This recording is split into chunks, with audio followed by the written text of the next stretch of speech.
નમસ્કાર, spark today ન્યૂઝમાં આપનું સ્વાગત છે। ગણેશ ઉત્સવને હવે થોડાક જ દિવસ બાકી રહી ગયા છે। એવામાં તમામ જે ગણેશ મંડળો છે એમને કંઈક ચિંતા સતાઈ રહી છે। જ્યાં દર્શક મિત્રો અત્યારે અમે સયાજીગંજ વિધાનસભાના જે ધારાસભ્ય છે કેયુર રોકડિયાની ઓફિસમાં આવ્યા છે અને તમામ જે ગોરવા વિસ્તારના જે એમની વિધાનસભામાં જે મંડળો આવે છે તમામ લોકો અત્યારે ધારાસભ્ય કેયુર રોકડિયાને મળવા માટે આવ્યા છે અને એક મિટિંગ કરવામાં આવી છે। શું વાતચીત થઈ તમારી?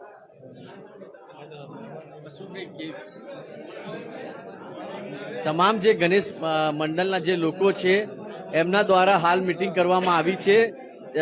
ધર્મેશભાઈ પંચાલ સાહેબ છે, શું આજે મિટિંગ રાખવામાં આવી હતી તમામ મંડળોનું જે ડિમાન્ડ હતી કે ભાઈ સાઉન્ડ સિસ્ટમ હોય, આગમનની યાત્રા હોય, એ ખોરવાય નહીં કે એની પાછળ બધા બહુ જ સિસ્ટમ એમની ખોરવાઈ જતી હોય છે અને આજુબાજુના મંડળોમાં પ્રોબ્લેમ થતો, એના માટે સુખદ અંત આવે એના માટે આજે ધારાસભ્યશ્રીએ ઇન્ટરેસ્ટ લઈને મિટિંગ કરી હતી અને હવે તંત્ર જોડે વાત કરીને એનો નિર્ણય લાવવાનો, સુખારું નિર્ણય લાવવાનો પ્રયત્ન કરશે। ગણપતિનું કામ છે એટલે ગણપતિ વખતે સારી રીતે આવે એના માટેનો પ્રયત્ન હતો। ખાસ કરીને ડીજે ના જે વગાડવા માટે બી ઘણા બધા મુદ્દાઓ ચાલી રહ્યા છે। કમિશનર સાહેબે જે આગમન યાત્રા છે એ પણ રોકવામાં આવી રહી છે। તો આજે મંડળોના આગમન યાત્રા કેન્સલ કરવાથી શું પ્રશ્નો થાય છે, સાઉન્ડથી કેટલું નુકસાન થાય છે, આ બધી ચર્ચા વિચારણા કરીને વચ્ચેનો કોઈક નિર્ણય કરીને આગમન યાત્રા બી ડિસ્ટર્બ ના થાય અને સાઉન્ડ સિસ્ટમમાં બી એક નાનું મોટું સુધારો વધારો કરીને કંઈક સિસ્ટમ ને લોકો બી સચવાય અને બધી રીતના થાય।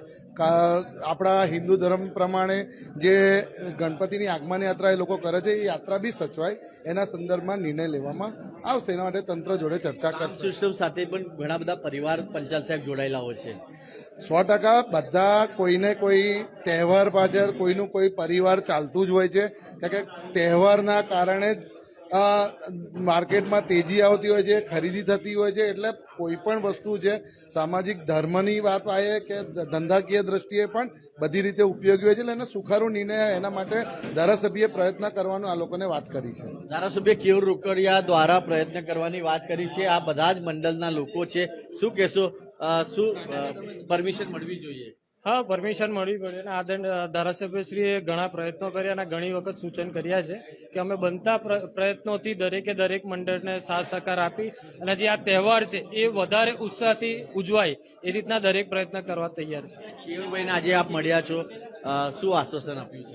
આશ્વાસન એટલે એમને બધા પ્રયત્નો કરવાની વાત કરી છે કે અમે જે કંઈ મંડળોની રજૂઆત છે એ સાંભળી છે એમણે અત્યારે અને આગામી જે એમની મિટિંગ થવાની છે એ મિટિંગમાં એ રજૂઆત કરશે અને દરેક પ્રયત્ન કરશે।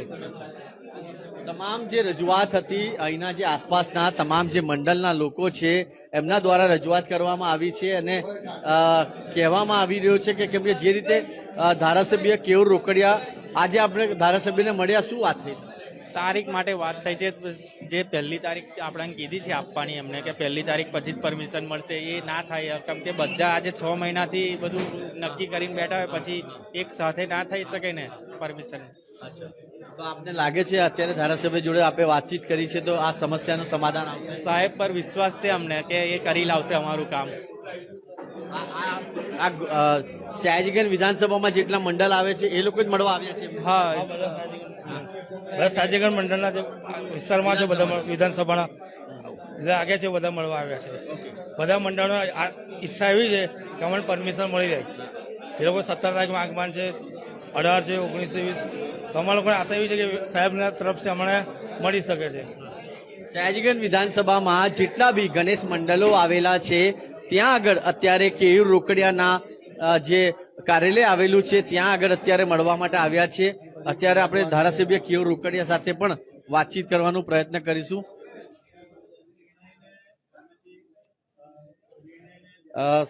જે તમામ મંડળના લોકો હતા એ અત્યારે મળ્યા છે આપણી સાથે। સયાજીગંજ વિધાનસભાના ધારાસભ્ય કેયુર રોકડિયા સાહેબ પણ છે, એમની સાથે વાત કરીશું।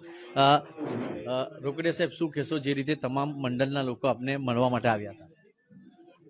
આજે સયાજીગંજ વિધાનસભાના ઘણા બધા ગણેશ મંડળો મારી પાસે આજે આવ્યા હતા। અમારા જે કાઉન્સિલર છે શ્રીરંગભાઈ આયરે, જે વર્ષોથી ગણેશ મંડળો સાથે જોડાયેલા છે, તો એમના દ્વારા અમને રજૂઆતો મળી હતી કે કેટલાક ગણેશ મંડળોની આગમનની યાત્રા છે, ક્યાંક ફટાકડા ફોડવા, ક્યાંક જે યાત્રા પર ડીજે નીકળતું એની પર ટ્રસ્ટ લગાવવું, એની સાઇઝ એ તમામ વસ્તુ લઈને આપણને રજૂઆત કરવી છે અને આપના માધ્યમથી સરકારમાં પોલીસમાં રજૂઆત થાય એવી એમને મનમાં લાગણી હતી કોર્પોરેટરશ્રીની. તો આજે કેટલાક ગણેશ મંડળોને એમને મળવા માટે બોલાવ્યા હતા.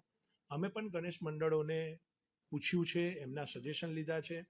ક્યાંક એમને જે પણ કંઈક નાના મોટા પ્રોબ્લેમ છે તંત્રમાં યોગ્ય સ્તરે રજૂઆત થાય એમની પણ એવી ઈચ્છા છે. તો અમે 16 તારીખે તમામ ધારાસભ્ય સાંસદ એ કમિશનરશ્રીને મળવાના પણ છે.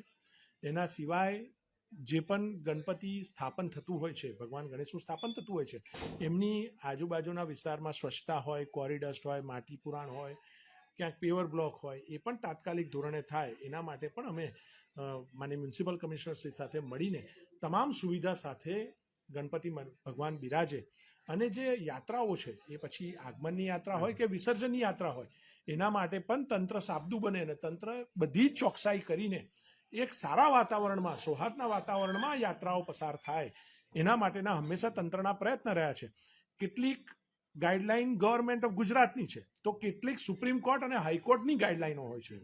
તો એનું પણ પ્રોપર ધ્યાન રખાઈને અને ગણપતિ ભગવાનના જે આ મંડળો છે એમનું પણ સન્માન જળવાય, એ એમની પણ મનની લાગણી ના દુભાય, આ બધાની વચ્ચેનો રસ્તો અમે કાઢવાનો પ્રયત્ન કરીશું. રોકડિયા સાહેબ, આ તો વાત થઈ સયાજીગંજ વિધાનસભાની. ઘણા બધા મંડળો અત્યારે વડોદરા શહેરની બી વાત કરીએ, વારંવાર સીપી સાહેબને મળ્યા છે, રજૂઆત કરવામાં આવી છે. તો આપ સયાજીગંજ વિધાનસભા માટે તો આ મંડળ માટે રજૂઆત કરશો, પણ વડોદરા શહેર જે ગણેશ મંડળો છે એમના માટે બી કંઈક કરશો? કેમ કે ત્યાં અત્યારે જ એક આગમન યાત્રા રોકવામાં આવી હતી, શાયદ આપને પણ યાદ છે. અમારા સાંસદ અને અમે તમામ ધારાસભ્યો, બાળુભાઈ સહિતના તમામ ધારાસભ્યો એ સીપી સાહેબ જોડે મળવાના છે એક સાથે. આ વાત કોઈ એક વિસ્તારની નથી, આ શહેરની વાત છે. અમે તમામ ધારાસભ્યો, સાંસદ, અમારું શહેરનું સંગઠન, આ બધા એક થઈને ટીમ વર્કથી જ અમે કામ કરતા હોઈએ છીએ. કાલની તિરંગા યાત્રાની સફળતા પણ એ જ સૂચવે છે. અમે ભવિષ્યમાં પણ આપણી ત્યાં પણ જે પણ યાત્રાઓ નીકળે, અને એ પણ ખાસ કરીને જે ધાર્મિક યાત્રા, અમે બધા એની સાથે જોડાયેલા લોકો છે, તો સ્વાભાવિક રૂપે જે પણ ચર્ચા થશે એ શહેરના સાપેક્ષમાં થવાની છે, કોઈ એક વિસ્તારની ચર્ચા થવાની નથી. અને શહેરમાં અમે બધા તમામ ધારાસભ્યો, સાંસદ, મેયર, ચૂંટાયેલી પાક, સંગઠનની પાક, આ તમામ એક થઈને જ અમે ચર્ચા કરીએ છીએ. દર્શક મિત્રો, આ હતા કેયુર રોકડિયાને સ્પષ્ટ કહી રહ્યા છે કે જે રીતે આ રજૂઆત છે મંડળોની, એ મંડળની રજૂઆત સરકારના તમામ જે અધિકારી છે, પોલીસ અધિકારી છે, એમના સુધી તો પહોંચાડીશું. આપણી સાથે યુવા કાઉન્સિલર શ્રીરંગ આયરે પણ છે, એમની સાથે પણ વાત કરીશું. શું કહેશો શ્રીરંગભાઈ, જે રીતે અત્યારે તમામ મંડળ સાથે આપ પણ ધારાસભ્યને મળવા આવ્યા છો?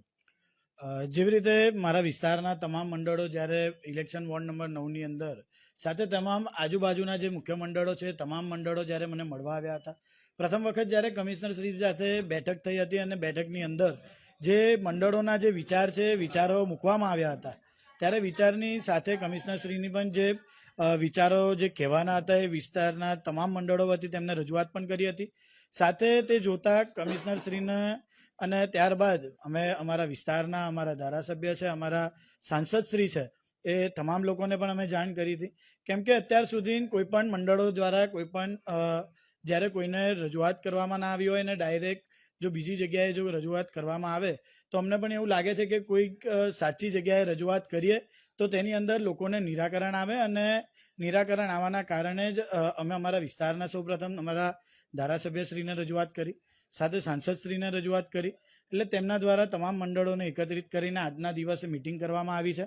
16મી તારીખે કમિશનરશ્રીને અમારા સાંસદશ્રી ડૉક્ટર હેમાંગ જોશી સાથે ધારાસભ્ય શ્રી કેયુરભાઈ રોકડિયા, આ તમામ લોકો બેઠક કરવાના છે. અને બેઠક દરમિયાન જે પણ ગણપતિ મંડળોના જે પણ વિચારો છે, જે પણ એમના વિષયો છે, જે મુદ્દાઓ છે, એ મુદ્દાઓને લઈને ત્યાં ચર્ચા પણ કરવામાં આવશે. દર્શક મિત્રો, આ હતા યુવા કાઉન્સિલર શ્રીરંગ આયરે, અને જે રીતે ધારાસભ્ય કેયુર રોકડિયા સાહેબે કીધું છે કે તમામ મંડળોની જે માંગો છે એ માંગ લઈને સરકાર પાસે તો જશે જ, પણ અહીંના તમામ જે અધિકારી છે, પોલીસ અધિકારી છે, એને પણ રજૂઆત કરશે. કેમ કે ઘણી બધી જે તકલીફો ગણેશ મંડળોને પડી રહી છે, એનું નિરાકરણ કેવી રીતે આવે છે એની જવાબદારી કેયુર રોકડિયા સાહેબે લીધી છે. અને તમામ પાર્ટીના લોકો છે, સત્તામાં જે કોર્પોરેશનના છે, પછી સંગઠનની વાત કરી, તમામ લોકો એક પ્લેટફોર્મ પર રહીને 16 તારીખે રજૂઆત કરવાના છે અને અમે આશા રાખીએ કે જે પણ નિર્ણય આવે એ સારું આવે અને ગણેશ મંડળોની ફેવરમાં આવે. વિડીયો જર્નલિસ્ટ રવિ સિંધા સાથે હું કૌશલ સ્પાર્ક ટુડે ન્યૂઝ માટે.